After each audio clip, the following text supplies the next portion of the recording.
各位评审、各位观众，大家好，我是来自中正大学的丽君，今天很开心可以站在这里和大家分享。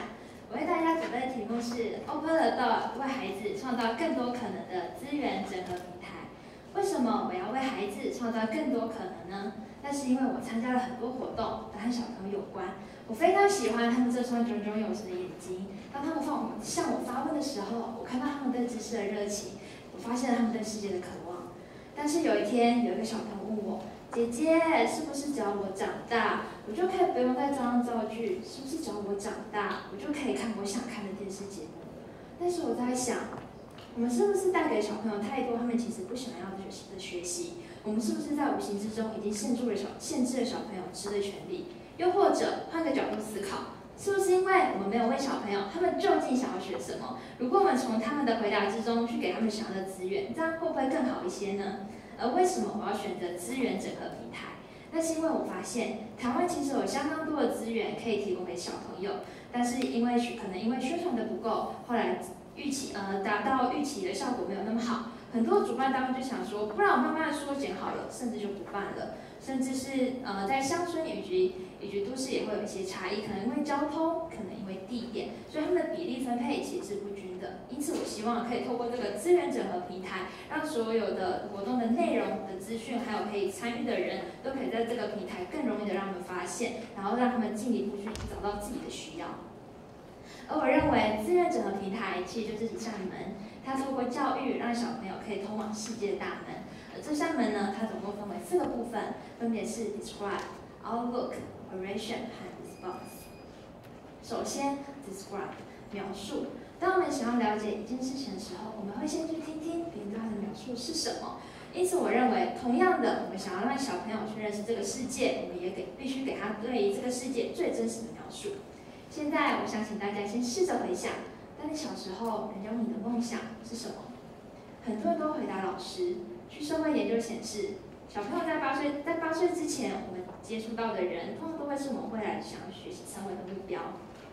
因此，我在想，我们怎么可以让小朋友只局限在老师这个角色？我们可以让小朋友去接触更多的职业，像是台湾有一些像 Baby Boss， 或是像麦当劳很多的企业也会办类似虚拟人生的活动，让小朋友穿上工作服，让小朋友去体验这个工作时就要做的项目，让小朋友可以知道，原来我长大，我想当这样的人，我需要做的到底有哪些事情？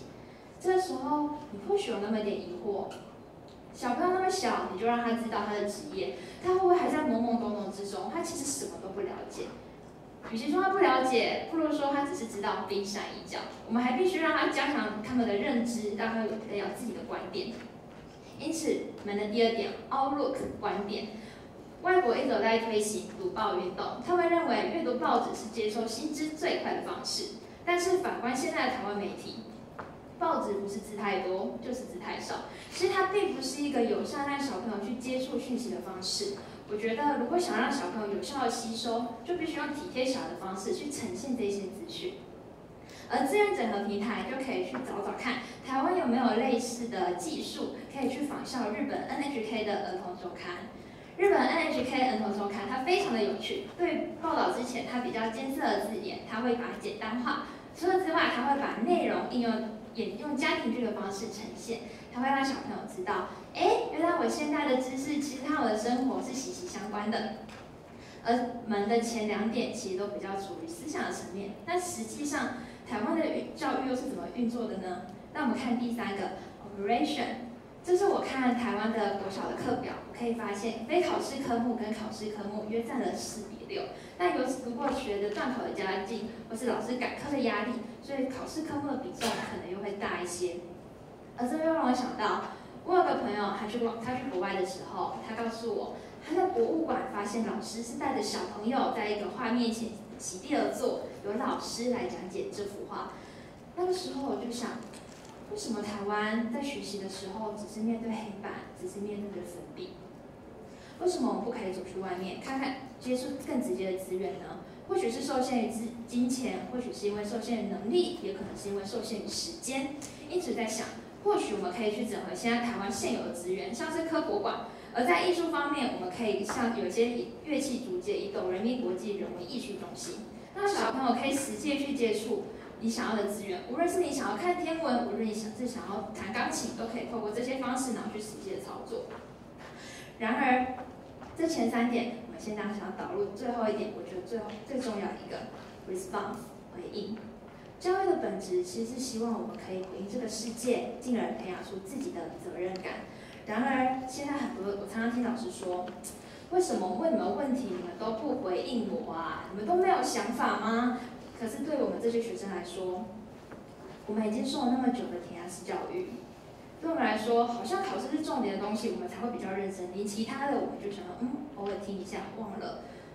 其实我们已经这种习惯已经沉积了太久，因此志愿者平台要给学生的，我们不再告诉你需要的是什么，而是你来告诉我想要学什么，我再给你这些资源。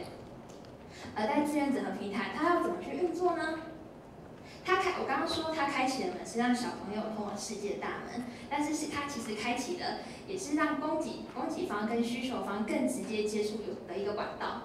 为什么会这么说？志愿者平台在面对需求方，他会希望透过学校的方式跟学校直接合作，透过宣传单或是透过校园大使直接留在校园，跟小朋友面对面接触。因为我认为学习是自己做主的，我们不该再透过跟家长的沟通，然后让家长先对小朋友筛选这些资讯，而是让小朋友把自己想要的回去分享给家长。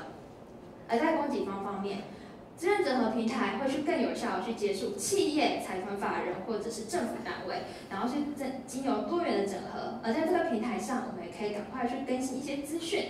而最主要的是希望宣传不设限。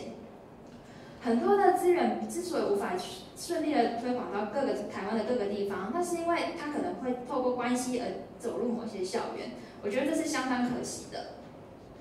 而志愿者平台最主要的，我刚刚说了，它是一个有效的接触管道，希望小朋友可以把自己真正所想要的告诉这一些资源供应端。而资源供应端如果想要有一些新的尝试、新的活动的话，也可以问问看小朋友的意见，就他们之间的接触可以创造更多无限的可能。我刚刚说了，打开了这扇门，其实这扇门希望呢，就是可以透过我们对于世界更多更真实的描述，包含职场，包含知识，然后让小朋友开始去思考，我真正想要成为的是什么样的人。而在 Outlook， 我们透过读报运动，可以让小朋友接收到越来越多的资讯，有更多的观点，最后可以开始慢慢的去打开自己的视野。而在 Operation， 我们开始整合现有的资源，然后让小朋友想要去学的，开始不会受到限制。然后透过去操作，而能够熟能生巧。而最后 response， 他们开始勇敢的去对世界回应，他们敢去开口，而不是闭不作声。而最后可以培养起对自己的责任感，对自己的人生，对自己时间怎么去运用，他们都可以有更多的想法。而为什么我要让小朋友走过这扇门，再去通过这世界呢？在座的各位，希望我们大家都有越来越多的能力。你有的想法，你有抱负，随着我们成长，我们接受的知识，我们现在已经是一个可以为这个世界负起责任的人了。但是你们有没有犹豫过？你们有彷徨过吗？在你们选科系的时候，你是不是想过，我真的适合念企管系吗？还是我应该去念个外文系？或是在是不是往下推？你在国小、国中，我们在念书的时候，你有想过为什么我一定要每一科都念？为什么我不可以去找我自己有兴趣的东西学习？其实台湾有很多人都一定有过这样的彷徨，我不晓得你有没有，但是我希望，就在我接触这些小朋友的同时，这个笑容，他们的眼神，一直我觉得，我看到对这个世界改变的力量。我希望在他们学习的过程中，他们可以先从找到自己的兴趣，然后再来去拓展自己的观点，去延伸，最后可以慢慢的去操作。但是我最希望的，我是希望他们能在快乐中学习，他们不会觉得学习是一件好像是义务的事情，学习对他们来说是生活中非常重要的一件事情。我是丽君，这是我今天带来的演讲，谢谢大家。谢谢我们的嘉宾，我们的丽君。